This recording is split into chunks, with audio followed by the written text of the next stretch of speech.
Depois do Senado Federal aprovar aquele projeto aí da nova lei de improbidade administrativa, claro, ainda volta para a Câmara dos Deputados, mas esse projeto determina aí que atos de agentes públicos só podem ser configurados como improbidade quando houver comprovação de intenção.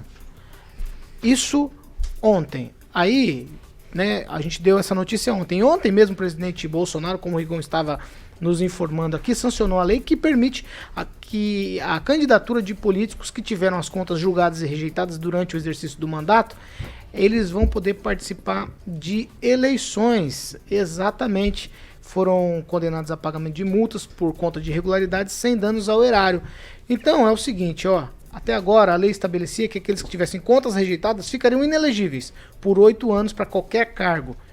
Agora, isso mudou. De acordo com a Presidência da República, a sanção da lei ocorre para evitar punições desproporcionais nos casos em que existe, entre aspas, um pequeno potencial ofensivo, visto que se restringe a rejeição de contas em que não houve danos aos cofres públicos ou enriquecimento ilícito. É mais um afrouxamento para político que presta desserviço à população.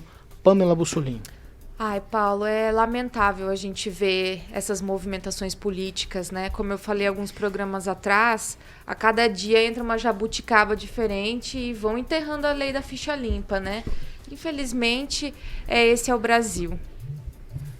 Foi no tweet essa. Vai, Luiz Neto. Isso é inadmissível, né, Paulo? A facilitação do que é errado, é a facilitação daquilo que não deve ser feito. Mas eu chamo a atenção, Paulo, não só para esse projeto, tem outros projetos importantes para o Brasil que não saem.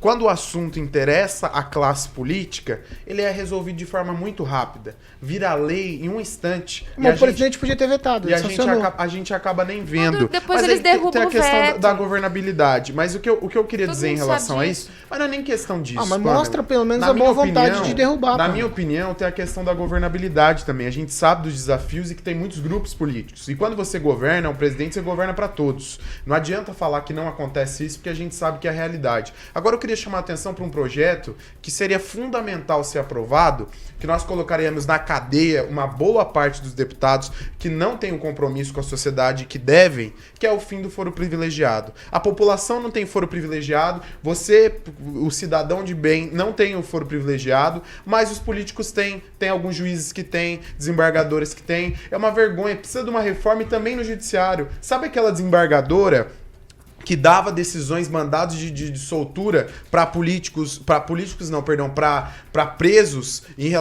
relacionados a facções criminosas? Sabe qual foi a condenação dela, Kim Rafael? Ela foi apenas aposentada compulsoriamente. Então vai viver do nosso dinheiro, receber o dinheiro ilicitamente, descumprindo, indo tudo contra a lei, o que a lei fala, e a punição dela foi ser aposentada, recebendo nosso dinheiro, milhares e milhares de reais todo mês. Então, Paulo, isso é uma vergonha. Nós precisamos de uma reforma política urgente e é esse o caminho que eu acho que o Brasil precisa seguir a partir daqui. Vai ser difícil, eu acho que não sai agora, mas eu tenho esperança. Como você só tuitou, eu vou deixar você falar de novo. Pamela Bussolini. Paulo, é que o Rigon falou assim, mas você criticou o Bolsonaro. A gente tem que ver que quem produz as leis é os nossos deputados, os nossos senadores. Ele poderia ter vetado? Ele poderia, mas eles iam derrubar o veto. E a gente precisa passar na Câmara, no Senado, as reformas que a gente tanto precisa. Então, eu acho que isso só ia atrasar. Então, vamos, né, dar o nome aos bois e a responsabilidade a quem merece. Ele só sanciona, como a gente fala aqui, é uma formalidade. E tem coisas mais importantes para a gente decidir também. Então, acho que ele ficar nessa briga com o Senado e a Câmara, que é quem produz as nossas leis, não é produtivo.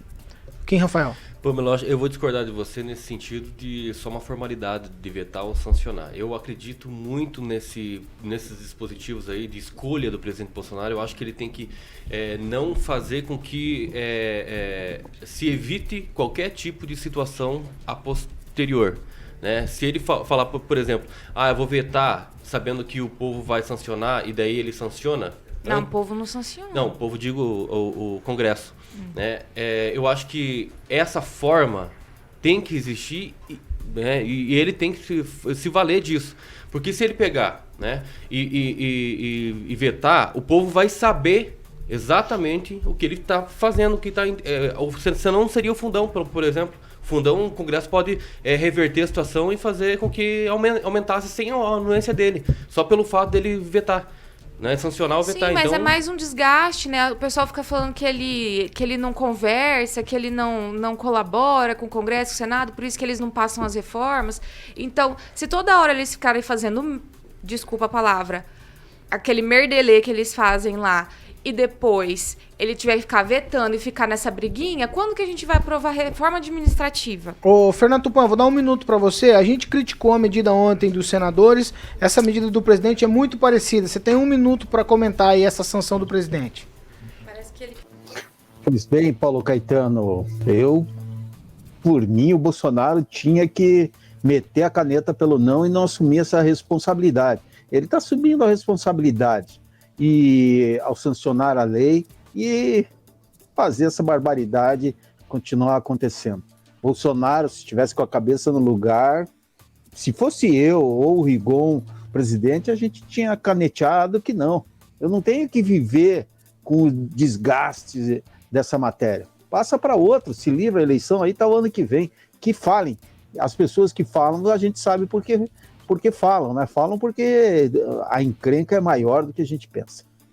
Rigon, você tem um minuto também para falar disso aí. Eu vou, obviamente, tentar... Osmar Dias, um senador, ele que se criou em Maringá, ele apresentou um projeto de lei tornando hediondo qualquer crime em que político rouba. Não passou até hoje, o projeto sumiu, ninguém nunca mais falou isso. A sociedade se mobilizou e fez a ficha limpa. Chegou um rapaz lá, que não vou falar o nome, vocês vão me vaiar de novo, e tá acabando. Quem manda no governo, isso aí que vocês têm que entender, é um negócio chamado Centrão. O governo está na mão do Centrão, e o Centrão é que está enrolado. Ele está fazendo as coisas com toda conivência do presidente, que poderia sim jogar para a sua galera e vetar, mas nem isso ele está se preocupando mais, ele sabe que o gado vai entender, vai passar pano do mesmo jeito. Então, o governo, isso está acontecendo tudo, não tem nada a ver com o Bolsonaro, não, é o Centrão. Quem está mandando no governo é o Centrão. É mais uma deles. Por eles, roubar, fazer maracutaia, você ter as contas irregulares, que era inelegível, agora não é mais, isso é normal. O dinheiro quem vai pagar da multa é o fundo partidário. Para resumir, uma vergonha, não tem outra palavra. 7 horas e 45 minutos. Repita. 7h45? Você quer falar alguma coisa? Pô, você me olhou. Não, não fui eu que falei, eu fiquei com medo, imagina. Ele viu o meu olhar e já passou pra mim. É. Não, é o de sempre, né? Se veta, reclama. Se não veta, reclama. E assim vai.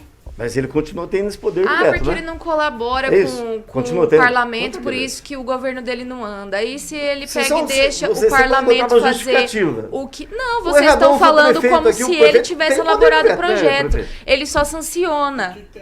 Ele não elaborou o Porque projeto no de lei. Ele executivo, não o fez a executivo lei, pode. Rigon. Ai, tá bom. Ó,